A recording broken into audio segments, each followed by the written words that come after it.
Hey, gang, welcome to this episode of Ask Captain Reeman, where I like to remind folks if you want to reach your aviation goals, you have to ask the right questions. I'm really privileged to get to ask some questions of Joey today. I've been a longtime fan, and Joey flies for a low cost carrier. I fly for a legacy carrier, but I think you'll find we probably have more things in common than are different. I look up to Joey a lot for the discipline that he applies, not only to his aviation career, but in the fitness industry. And appreciate you taking some time out with me today, brother. Absolutely. Thanks for having me. And yeah, I feel like when I look at you, hopefully I'm looking into the future on how I'm looking in a few years. So yeah, big motivation as well on what you've done in your career and then just, health wise as well. So yeah, looking forward to chatting. Well, thanks. I think the inspiration for this is you and I both get no shortage of questions on different ways to approach aviation and fitness for that matter. But, there's not one right way to do it. I always say if you're getting paid to defy gravity, which is an activity that people spend their leisure money on the weekends, you're winning, right? And Absolutely. so there's a lot of different ways through the military. There's a lot of different ways through the civilian route. Why don't you just, for my audience, give me a real quick recap on your story? Yeah. So for me, I went the full civilian route. I went to college. I went to UCF. I got my business degree. I wasn't 100% sure on what I was going to do for my career in the future. So that's why I did the business degree, just to try different things out. And then I always thought being an airline pilot would be great. One of my best friend's dad was an American airline captain, and he went on surf trips with us. He had a lot of time off. He made good money, lived in a nice house on the beach. I was like, man, quality of life, makes good money. Um, maybe I could do that. I knew it was kind of expensive to get into, and I knew you had to be, pretty dedicated. And a lot of people kind of turned me away. Were like, oh, you have to be really good at math and all this, and it kind of freaked me out. But by the time I graduated college, I met some other guys that were going to do it, and I was like, you know what? I think I'm going to give this a shot after I graduate. So I was about 24 years old. I started my flight training. I did a discovery flight, started my flight training, and then from there, I pretty much just fell in love with it. Never stopped. Got my private instrument, commercial multi, CFI, double I, MEI. Got all my time all at the same flight school, and then ultimately got hired by a regional airline, and then moved on over to a low cost carrier. So yeah, once I started, I kind of never stopped and just went full civilian route. Well, that's great, man. And it's funny, the good at math thing. I actually was on the same path as you. I went to a Part 141 school, was inspired by a neighbor. I was pure civilian path. I ended up stumbling upon the Air National Guard with my management degree. As it turns out, it's not math. All you have to be good at to be a pilot, I don't know if you know this, Joey, is pull-ups. Yeah, So, I, I wish that would have been a much easier route. yeah, yeah, I'm just kidding. Well, I'm going to jump right into some controversial stuff because on the last post, I love that someone used the adjective lazy with you. Yeah. One of the fun things about aviation, and specifically at the airlines, is that you can approach it a myriad of different ways. I have some buddies that have complete other careers. They're lawyers, they're doctors, they might be in the Guard and Reserve, they might be a fitness influencer, but they apply a lot of discipline in their lives. And when they show up to fly, I love flying with those guys because they've got the disciplined approach. They've got the baseline experience where they not only safely operate the airplane, they do a really professional job of it. And then also, let's say there is a season where they're not flying much. There's measures built in where they kind of go get their proficiency refreshed and it works out great. At the other end of the spectrum, you have people that just fly like crazy, right? And sometimes those folks do great, but they're just as prone to mistakes. And when I say mistakes, we capture those. We work together. We have good processes in the cockpit. But just talk to me a little bit about your approach and help validate for me the fact that that discipline as a baseline really serves you well. So when you do get the call, by the way, I'm getting my I got the call coffee mug here at some point, but Let's go. when you do get the call, I mean, bro, you're not only ready, but you're excited. Like it's part of how the deal works. Yeah, no, I love it. Like when I get the call, I mean, sometimes I'm like, oh man, I can't believe they called me, yada yada. But it is so nice. Like I got called yesterday. I went and flew up to Trenton, and I came back, and I was like, it was awesome. I had a great trip with a cool captain, and it was a great time. And I got in the airplane, and I felt ready to go, even after about a month off. And like you said, there are rules in place to make sure that we don't become unsafe. Like I've been sent to the simulator because I didn't get my 3 takeoffs and landings in the last 90 days. I went up there, I got proficient, and they usually do more with you than just the 3 takeoffs and landings. You do all sorts of emergency stuff as well. So I always feel ready when I get in the airplane. But yeah, I choose the route to basically live in base and sit on call and just fly when they call me and not pick up extra trips because I like fitness so much and I like training for these races and I love working on other side businesses, and that's what works best for me and my quality of life right now. And I feel like the more energy I can put into those other things is more valuable to me right now. And later on in my career, when I'm making more money and maybe upgrading the captain, it might be more valuable to me to fly a lot more rather than do this other stuff that I'm doing at this time in my life. But that's the best part about the job, is that you can do one or the other. You can get to the airlines so many different ways, and then when you get to the airlines, you can work it so many different ways with the schedule flexibility. So I think that's one of the best things about the job. Absolutely. And one thing I want to point out, and whether somebody goes civilian or military, a lot of the real work, I hate to say it, but it's in getting there. Now, once you get there, you've got to maintain that proficiency and work hard. And there's days that are harder than others. And not every captain's cool. Not every trip is great. Trust me on that, no matter where you are in the spectrum. But the amount of discipline it takes for the memorization, the reps, the time building, and the early mornings and the continual check rides. One thing about our industry that I like, that a lot of people don't recognize, is every 9 months we're evaluated, and if you don't do well, you literally could lose your job. And there's the physical fitness component too, where for me it's twice a year because I'm a little longer in the tooth than Joey. But Joey, once a year we go in to a doctor, and if something's wrong, we could end up doing something else for a living. So there is a lot of hard work to get there, and then once you get there, man, there's such a myriad of different ways that you can pursue it. So Maybe there should be some pull-ups involved in that yearly medical. that's right. Yeah, you and I would both be advocating for something like, hey, I don't care what the retirement age is, but you got to be able to knock out at least 10 Yeah, dead hang pull-ups, right? mile time, some pull-ups and some push-ups. Well, and then yeah, that would be perfect. We should That's put great, man. together. Well, I know I've looked a little bit into your career. You were actually doing things in the fitness industry prior to being an airline pilot.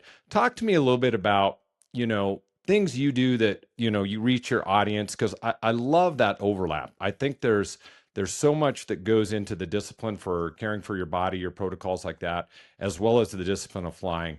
How have you kind of merged those two things into a brand that is, gets you recognized around the world? Yeah, no, thank you. I mean, I started off as, I guess, a fitness influencer or a fitness enthusiast really, and started sharing it online. And I really just started off doing lifting videos, like sharing my workouts with people so that they can use them as well. And then ultimately I started getting into endurance efforts. So I started running marathons, ultra marathons, Ironmans last year, and now training for a high rock. So it was always a passion of mine to do fitness. And then once I started flying, I started doing both, and like sharing my workouts on the road, hotel gym workouts, and just training for these endurance races while being an airline pilot. And those are just my two things. I don't think about, content in a way of that I'm just like creating content to be seen or go viral. Like these are the things that I'm actually doing. So I'm just kind of documenting my life. And yeah, people have enjoyed both sides of things, my workouts, and then also just sharing the journey of becoming an airline pilot and the life of an airline pilot. Well, it's truly an inspiration for me. And one of the things I think you and I share in common is, ultimately we're trying to pay it forward, right? Like we enjoy what we do, and the lifestyle that it affords us, and inspiring others and answering questions is a part of that. Now, talk to me about some of the more difficult questions you've answered recently, and whether it's military stuff or how you manage your schedule. And let's bounce that back and forth. I know you probably have some questions for me that my journey's been a little bit different than yours as well. Yeah, no, exactly. I think we should dive right into this, because one of my last videos was, I get a lot of questions about people saying, why don't you just go to the military and have them pay for your flight training instead of you paying for your flight training? And I think a lot of people think that it's just free flight training. So I went in the direction of just going a full-time Air Force pilot for 10 years, because that is what they keep you, right? They keep you for 10 or 12 years now. There's a lot of variables, but let's just say 10 on average. Let's say 10 on average. So I was like, in this example, if you're only thinking finances, I was like, okay, let's say you get the $100,000 flight training for free. You go to the Air Force. You're there for 10 years without being in the airlines. Then you go to the airlines. I was trying to explain that seniority is everything in the airlines, and that losing that 10 years of seniority ultimately gets you to 12-year captain pay 10 years later, which ultimately is a lot of money. Even with the military pay and everything, you are probably losing some money and a lot of seniority and probably quality of life later in your life.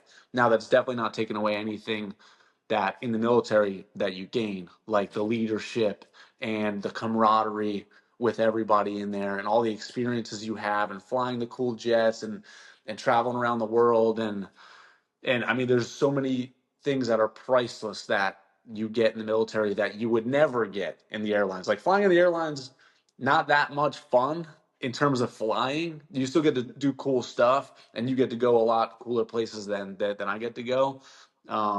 But those experiences are priceless in the military. But I was just talking about, financially, and it ruffled a lot of feathers. Of So course. this is perfect.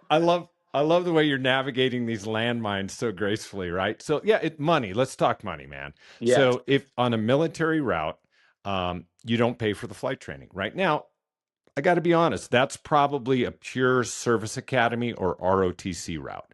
So there's a couple ways in the military where you can get commissioned. You have to be an officer with a degree to be a pilot. So Service Academy is the one a lot of people think of, right? Air Force Academy, Annapolis, West Point. You go, and for 4 years, you don't pay for school. You actually get paid for school. Although a lot of my buddies that went say you do pay for it one nickel at a time, which is kind of an inside joke because it's tough, right? It is yeah, fun, and I think the friendships and the brotherhood and or sisterhood, or it is extremely unique. And what a privilege to get to serve our country and all the freedoms that we support in the armed forces, right? It's great. However, now you get out, you do owe a commitment, and if you're looking at the linear part of earning money, it costs you in the long run, because if you had gotten that seniority number earlier, 401k, all that kind of stuff. However, in the military, there's a whole nother side. They do have their version of a 401k. The benefits are great. So there's a lot of intangibles. For me, the Guard and Reserve is a whole nother deal. And that's because you can serve a pretty short full-time commitment and get on with an airline. So I started at a legacy carrier. I interviewed when I was 27. oh So wow, the reason I'm, the ripe old age of almost 57 now, and have been there 30 years, is because I did the Guard and Reserve and the airline at the same time, which people go, man, that's the best of both worlds, until you realize you really don't have any days off. Because yeah. every I Explain this was part of it. Yeah, I was a below average F-16 pilot, man. Just ask anybody that I flew with. I loved it more than they did, probably, but it was all I could do to stay proficient. And you never flew a full airline schedule and a full guard schedule. At least I didn't. So I'd get my 10 to 12 days a month in the guard, just trying to stay relevant and proficient in the F-16. Go fly a couple of airline trips a month. But as you alluded, it's not that different than how you're approaching your life right now with the fitness thing. I flew a minimal airline schedule, built that seniority all along. So then when I was ready to be a full-time airline pilot, I woke up and I was a senior wide body captain flying to Europe. awesome. So is that cheating the system? Is that working the system? I don't care. It's been great, right? But Yeah, along the way, I worked hard to get there, and so did you. So I think that's kind of the fun parallel. And I hope what this does is generate questions for people where they go, hey, there's a myriad of different ways that you can get there. As you alluded to, I wouldn't trade any of my military experiences. The deployments, although they were arduous, overseas, Middle East, those were some of the best times of my life. I'm out there with my bros in the middle of the night, upside down, getting shot at, blowing things up, and you land. And that's a whole different kind of experience than, land in an airliner. But at the same time, I love the airline just as much because I've brought some of that camaraderie and stuff. And I try to create that with my crew on each trip, man.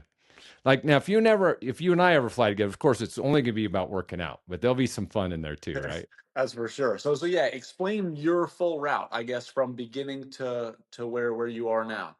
Yeah, And I'll give you the very condensed version because 30 years would take a bit. But yeah, I grew up in rural northern Colorado farming, and I was an athlete. I thought I wanted to be an athlete, but you realize, although you're all world in a small cow town, you're probably not going to make a living at that. And so my senior year, I go to the United Training Center in Denver with a neighbor, and I'm like, man, these guys have a lot of time off and they make great money. I could still coach and do athlete stuff and have this lifestyle. So that was 100% my appeal. I went to Florida Tech because I had an intern program with United. I didn't end up getting that intern program, but I played some baseball there. I had a great time and I stumbled upon the guard. I had a buddy who goes, I go, man, you're missing out on some pretty good social events with this 1 weekend a month bullshit you're doing. He goes, yeah, because, I'm going to fly fighters part time and get an airline job before you. I'm like, what? What are you talking about? I go, dial me into that program. And so I figured out about the guard and started applying to units and was fortunate enough to get hired. It was a lot less competitive then.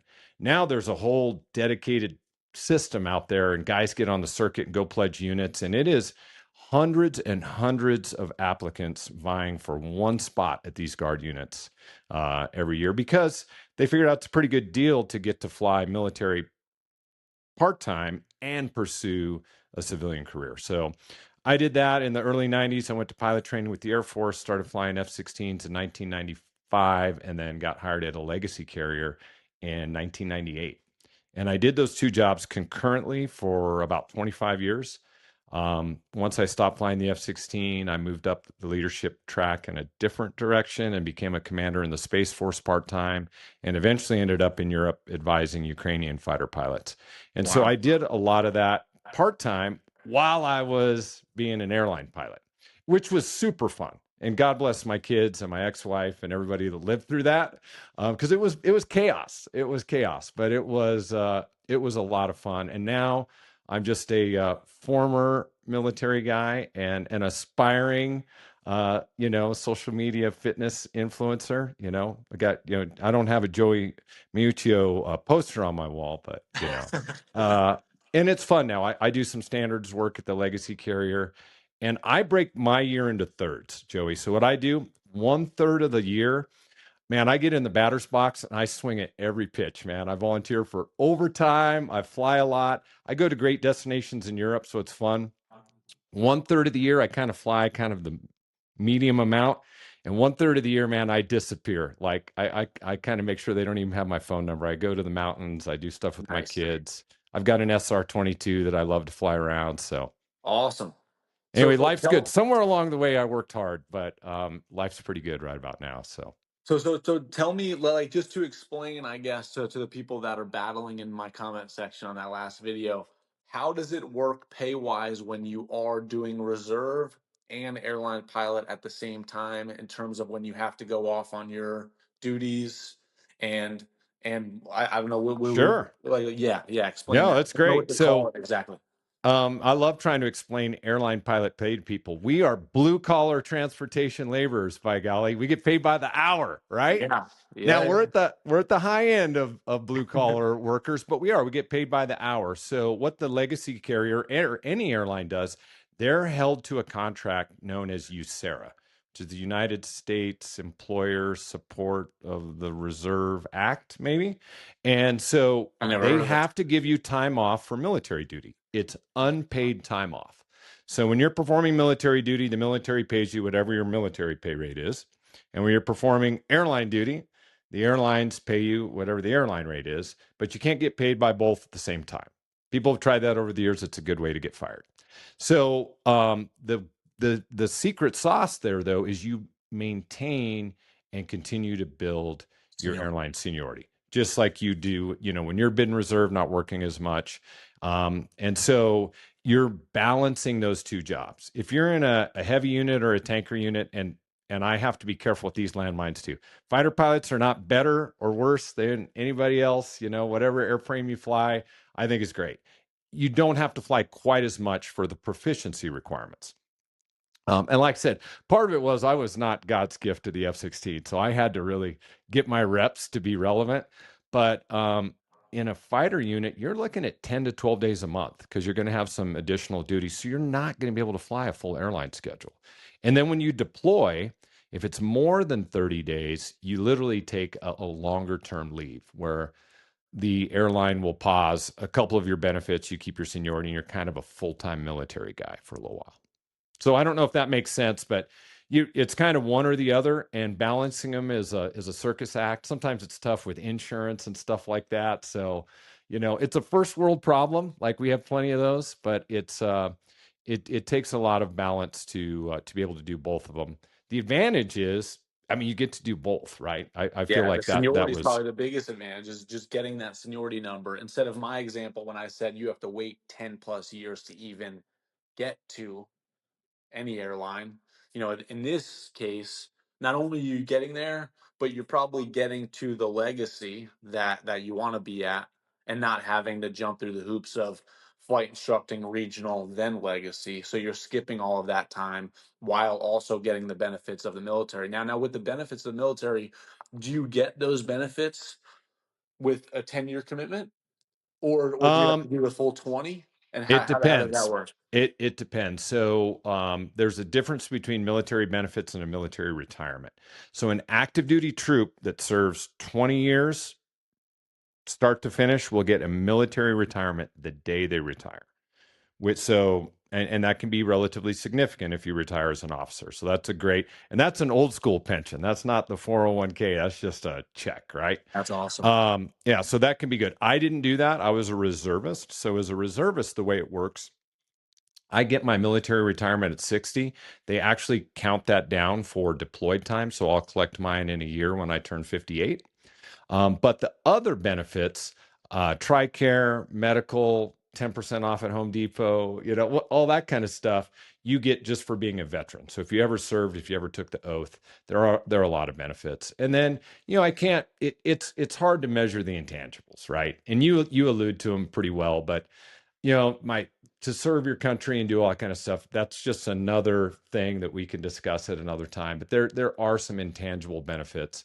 And I like you mentioned this too. So we get wrapped around money a lot at the airline. And any captain you fly with or anybody you run into the street, that's one of the questions. And it's That's all we controversial and talked it's about on our fun. last trip. Man, I saw it on a TikTok recently. Outside of the medical profession, airline pilot is the highest paying job in the United States of America. Yeah. Period. Right. And Yeah. so I I think mean, I I'm saw not that shy same about video that. like 2 days ago.